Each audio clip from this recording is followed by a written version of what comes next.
Joseph did not realize that Christ will just use that temporarily.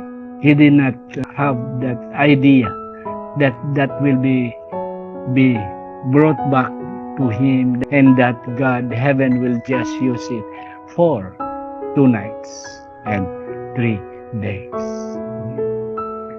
He was already confident. Anyway, I have given that, and that's it. And what happened? The Lord will use our gifts, especially when it is given wholeheartedly for the cause of the Saviors of heaven's need, for the cause of saving people. Christ died at Calvary's cross for us, for our salvation. And Joseph was a part of it. Because if not Jesus have risen, our salvation would not have been completed. What happened to the tomb? Until today, that tomb of Joseph is preserved. And it is now being one of the tourist attractions in the Holy Land.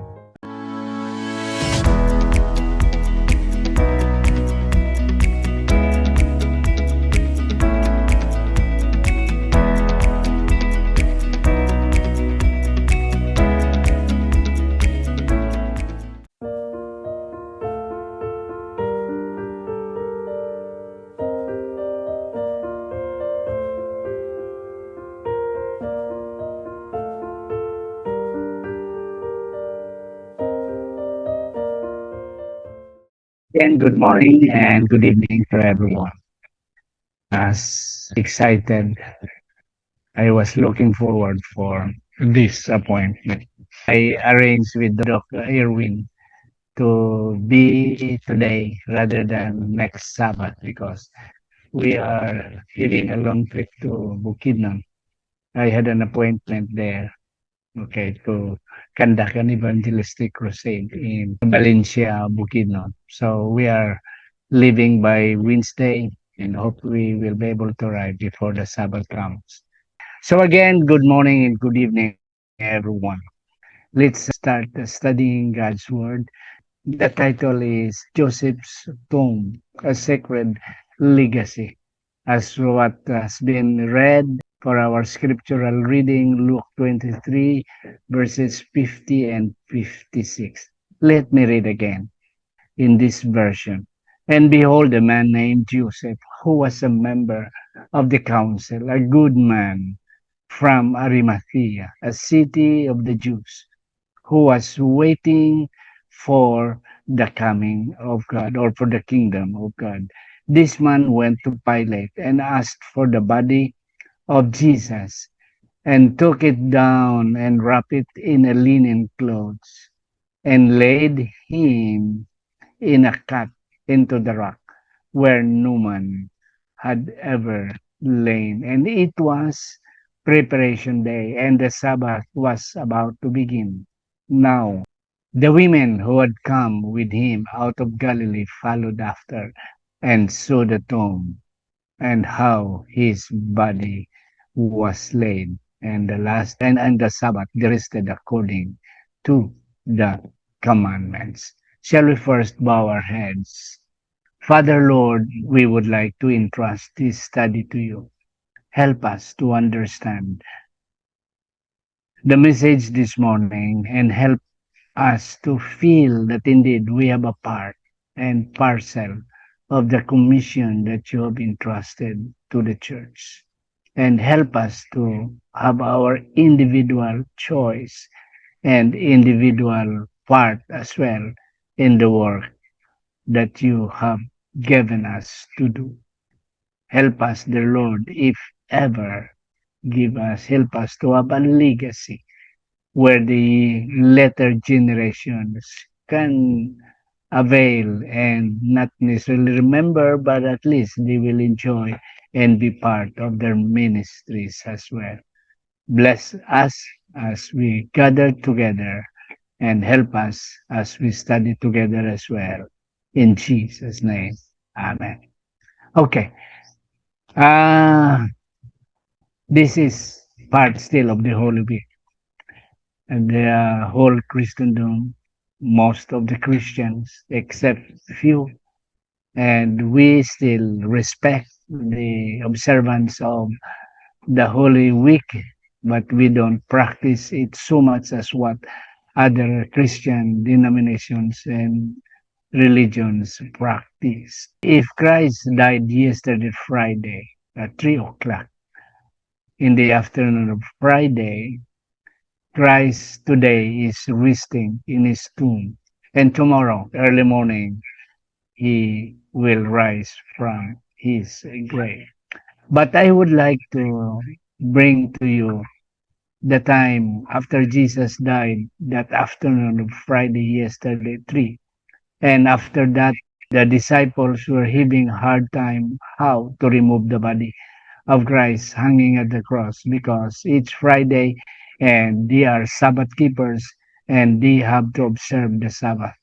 And letting the body of Christ still hang there when the sun set, Friday afternoon, Friday evening, that's really terrible in the life of a Sabbath keeper like the disciples and the people surrounding Jesus' life. There are two insights that we would like to study, short insights. Heaven accepts our gifts with blessings, and earthly tomb not for eternity. Okay, as what I've said, the disciples were having hard time.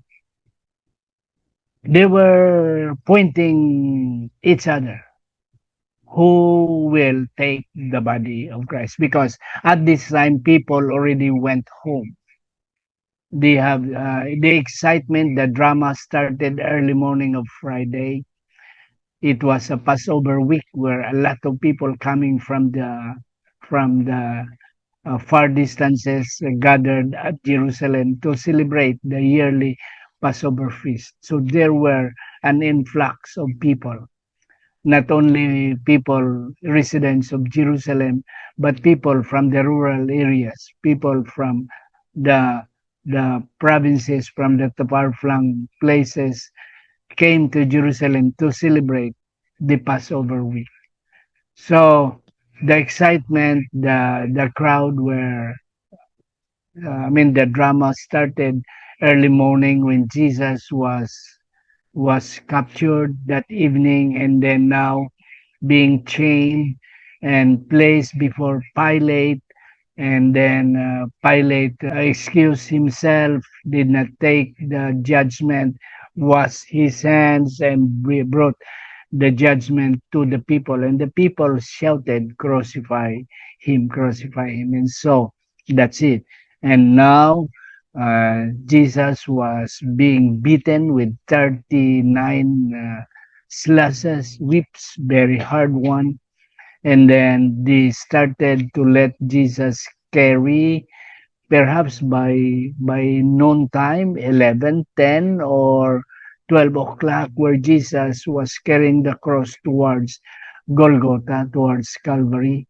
And then right there, perhaps by 1 o'clock or by 2, that's where they started to nail the nails to Jesus' palm and feet, and then raise the cross and then hung there. And then, as what we believe Christ spoke, the seven last words, though the gospel writers did not uh, specify and put more weight on that, but nevertheless, that's it. And then eventually Jesus died, where still people were there, gathered around, and they have experienced a very good drama, actual drama that day.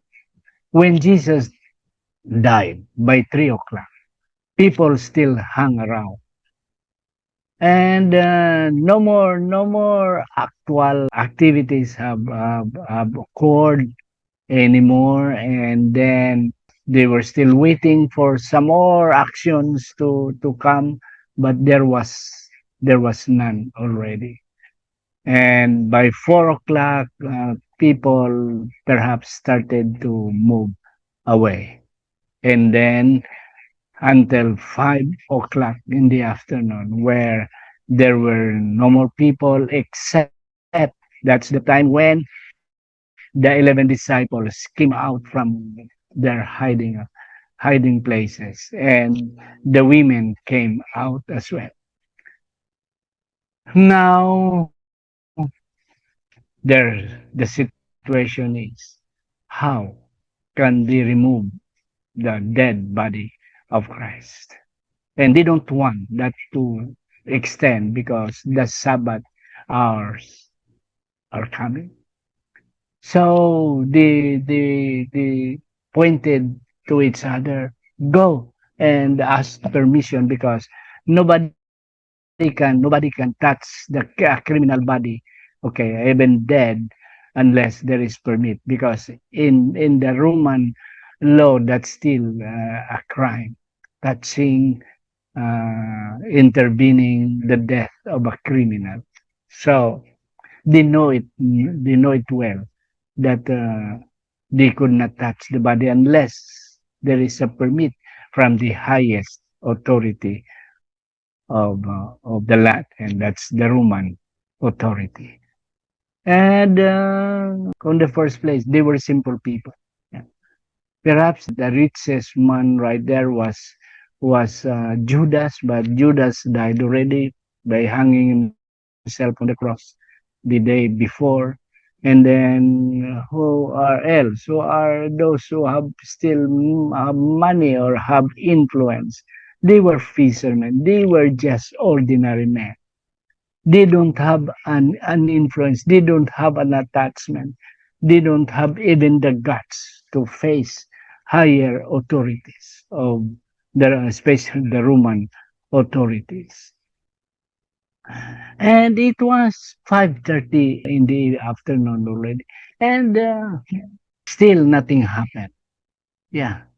Sa Ilonggo pa siguro ibang sila ga ilihi na to, kay lapit na lang yun ang adlaw matunod. Wala pa nakuha ang body, and they have to take it.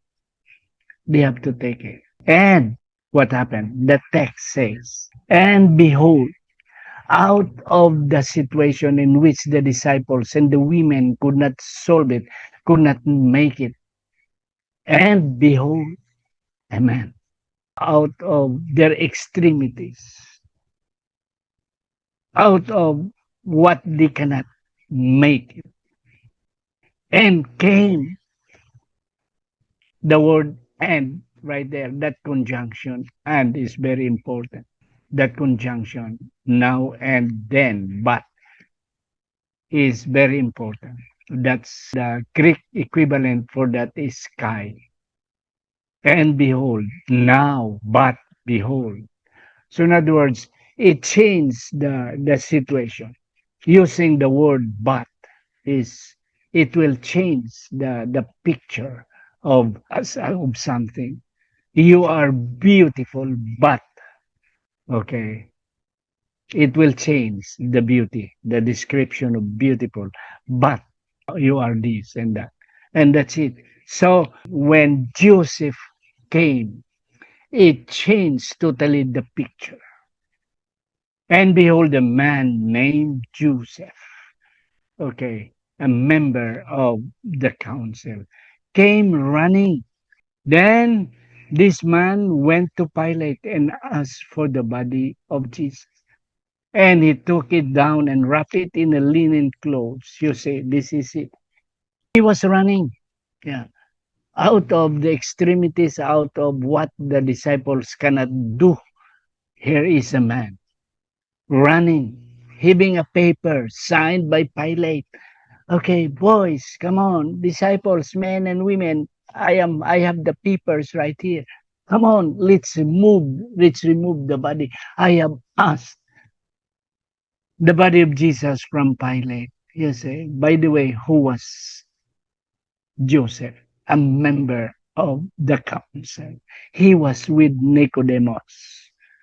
These two men and then another one were secret followers of Jesus who were there as a member of the Sanhedrin.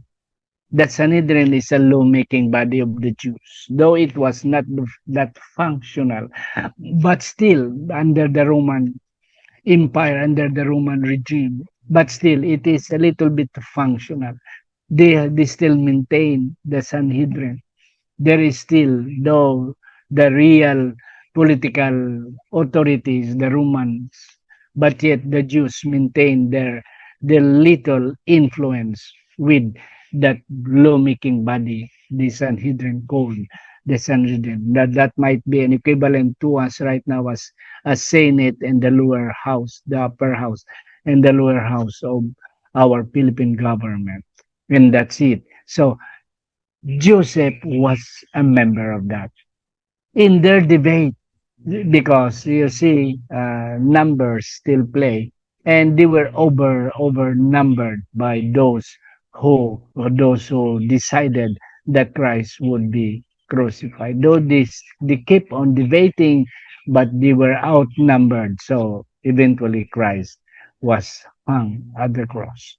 So what he did, yes, secretly, because of that influence, because of that authority, because of that power bestowed upon him as a member of the Sanhedrin, Pilate must have some knowledge about Joseph of Arimathea. So Joseph used his influence, used his power, and used his authority to reach out to Pilate and ask for the body of Christ. And that's it. The disciples could not do that. It's beyond the reach, it's beyond their means. Okay, so Joseph running and then trying to move everybody in a hurry. Yes, let's get the body of Jesus. Joseph was a Jew as well. He was keeping the body, yet he was a secret follower, a secret admirer of Jesus together with Nicodemus. So that's it. The point here is that so now they remove the body of Jesus from the cross. The next question is, where shall we lay him? And that's it. Saan natin siya ilagay? Saan natin siya ilibing? Nakuha na natin, we have taken his body from the cross. The question is, where shall we lay him? And the same, and behold, the same man, Joseph of Arimathea, providentially have prepared, have bought a memorial plan.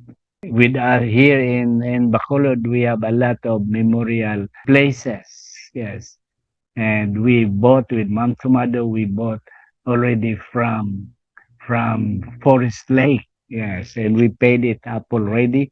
And that's it. So that eventually no one will remain forever in this world. And eventually our children will not have a hard time where they will place our dead body. And that's it. So Joseph had that plan as well. He bought a very nice tomb, okay, and it was not yet used as what the text says. It was beautiful. You see, Joseph, though Joseph was a senator, but he is not involved in the flood control anomaly. Yeah, and that's it. He had money. He was influential, a good man. He has money, so he can buy what he wanted to buy. And one of the things he bought was a very nice tomb, hewn, okay, from a big rock, and that alone is already a signature. That already speaks of how influential a man is. Having a tomb hewn from the rock speaks as well of how rich a man would be, and then how powerful a man, and that's it. So he said, okay, no problem. I have just nearby. In Golgotha, in Calvary, I have a tomb. And that's no worry. Okay. Another thing, when the disciples realized where to lay the body of Jesus. And then when it was brought, perhaps Joseph was not able to think about that as well. What was his in his mind is just to remove the body. And perhaps the second need is for the tomb. Joseph must not have not think of that yet, have not thought of that yet first. But when that situation occurred, when that problem was presented, Joseph did not have a second thought. He did not say, oh, wait muna. Tatawag ako sa aking asawa. Baka kung papayag siya. He did not. Good, there was no cell phone at that time. So he was not able to call his wife. Kaya baka pag tumawag siya, baka magsabi ang asawa, oh, no. That's for us. No, don't give that to anybody. And Joseph did not have the chance of having that kind of situation involving his family.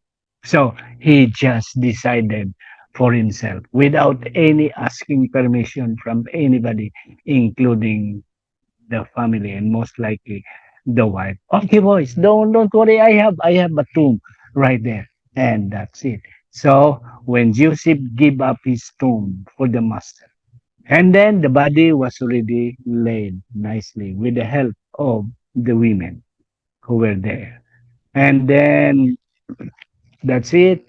And few minutes after they laid the body of Jesus, the sun. Okay. And everybody was happy that at least they have placed the dead body of their master. Okay. Properly. Though it was not prepared nicely because there was no preparation for them. That's why they rested on the Sabbath and early in the morning of Sunday. The Marys would like to come and to retouch. Brought a lot of ointment, a lot of perfume, and some flowers to retouch because that Friday afternoon was just a haphazard situation. It was just in a hurry. So their plans is that after they have rested the Sabbath, they will come to retouch and to place some more ointment, some more perfume, and place nicely everything right there in Jesus' tomb. Yeah. So they went home. Okay, now let's go to Joseph situation. And here is it. When Joseph gave up his tomb for the master, he thought he would not have it anymore. He was ready to buy a new one. When they went home that early that evening, Joseph said to himself, perhaps, okay, anyway, I have still money. I will buy another one. And that's it. I have given that already to Jesus. And then it's him already.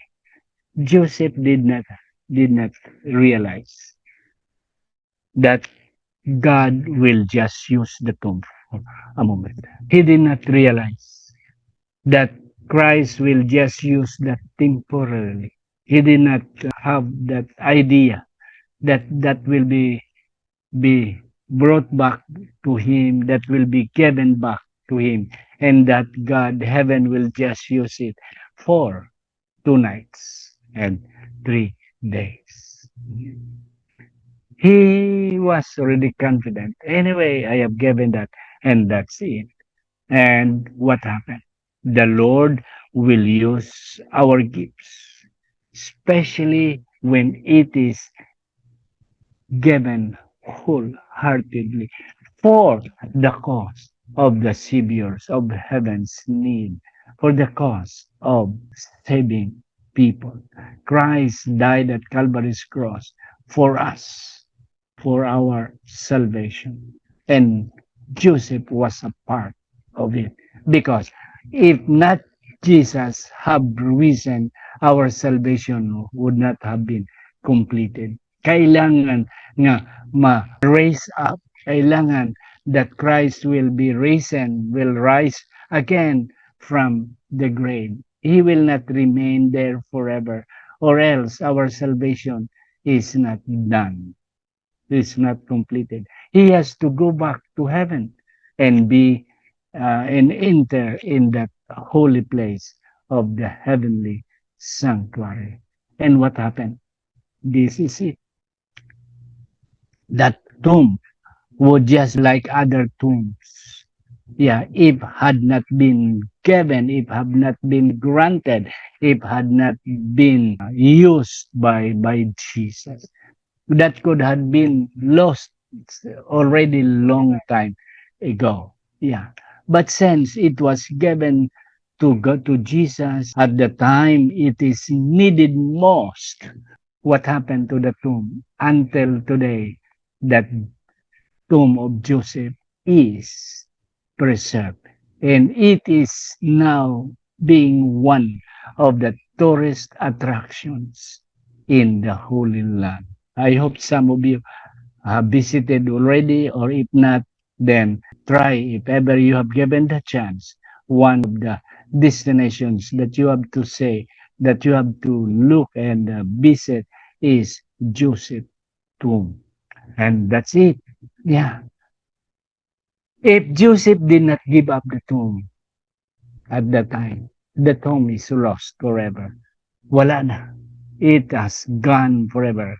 It has been demolished by the wind. It has gone by the wind, and it was being used for other purposes already, the land, the place. But since, okay, by God's providence, it was preserved. It is preserved even until today. 2,000 years ago. And that's it. So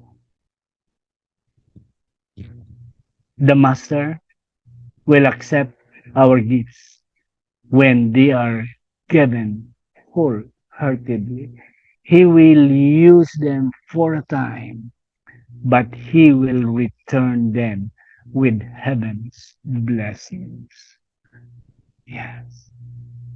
I tell you, the government of Israel is saving good money from tourists visiting this tourist place of name Joseph tomb. And that's it. Okay. An earthly tomb is not for an eternity. Yes, of course. We know that when we will have our time will come, our tomb will not be there for eternity.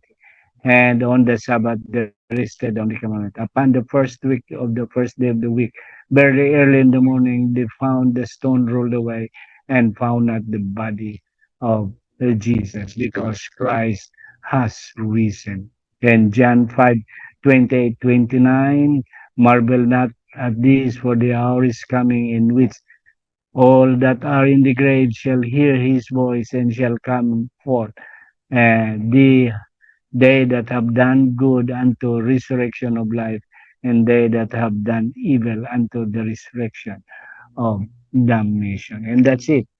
My second take is that, yes, if our time comes, we will be resting in the grave. It will not be forever, because when the time comes, when Christ comes, we will all rise from our grave the same as Christ rose up from his grave. It is telling us that earthly graves are just temporary. It is just for a time.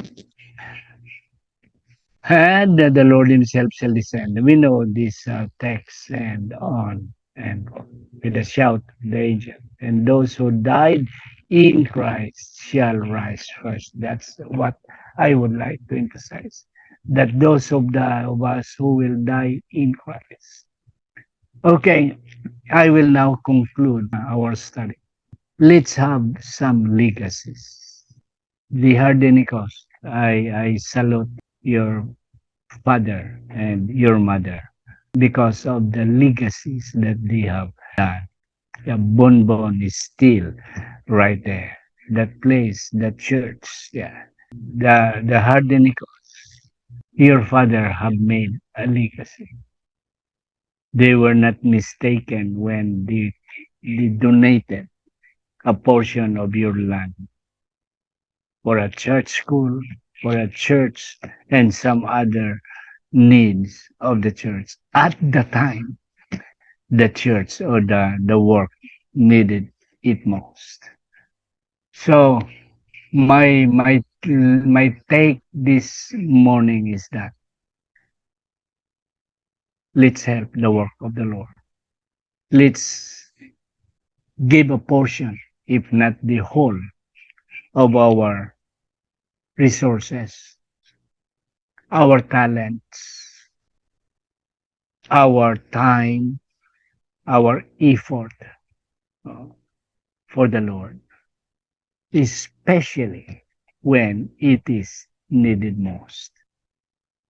Because God will accept our offerings, accept our gifts, especially when it is out of our heart.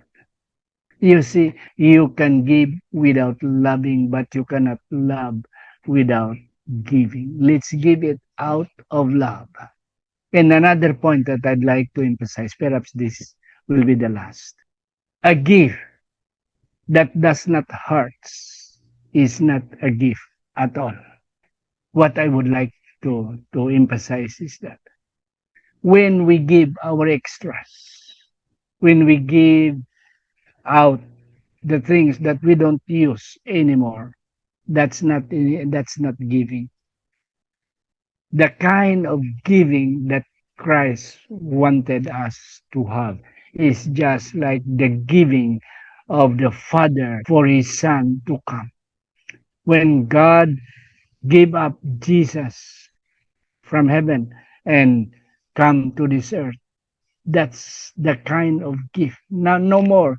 Your only begotten Son, no other Son. Yeah. No two sons that one like Adam and Eve, they have two sons. One died, and that's it. And then another one went away as vagabond, and then God raised another son. But heaven has only one son.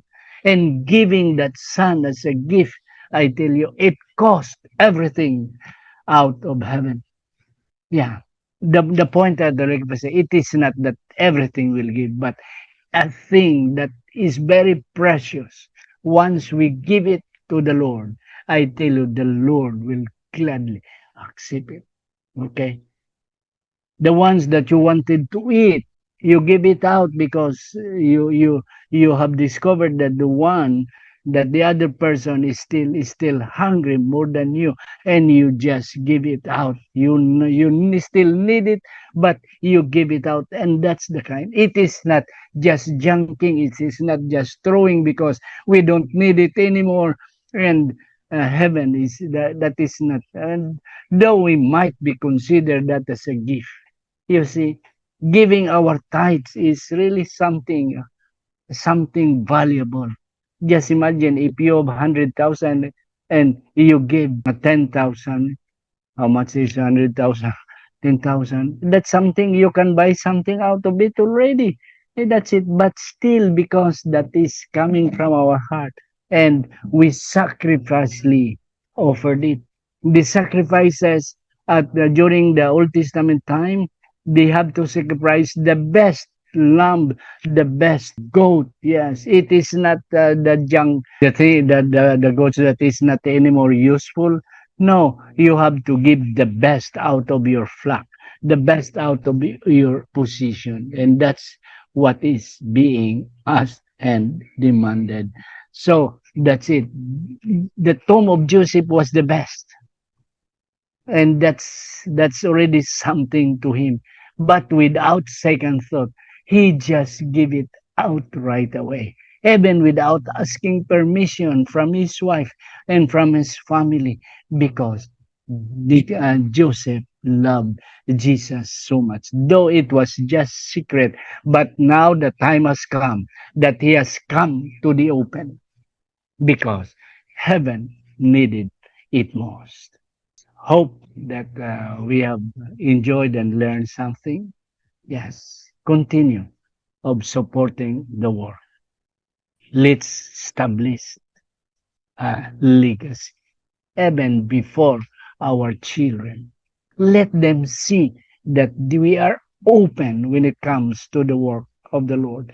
Let our children and our grandchildren and generations after us will can see that indeed we don't withhold as long as it is for the sake of heaven, and hope that they will also have that kind of mind, that kind of heart. When it is their time to come, they will also do the same. Let's pass on the legacy from one generation to the other. And I know Brother Ilrid Sr. have passed on that legacy to you, and your grandparents have passed on the legacy. That's why until now, you remain to be faithful. Until now, you remain to be giver for the sake of God's work. Let's go home. This world is not anymore a nice place for us to stay, to hang on. Let's go home and let's help the work of the Lord. Thank you and God bless everyone. This is my prayer.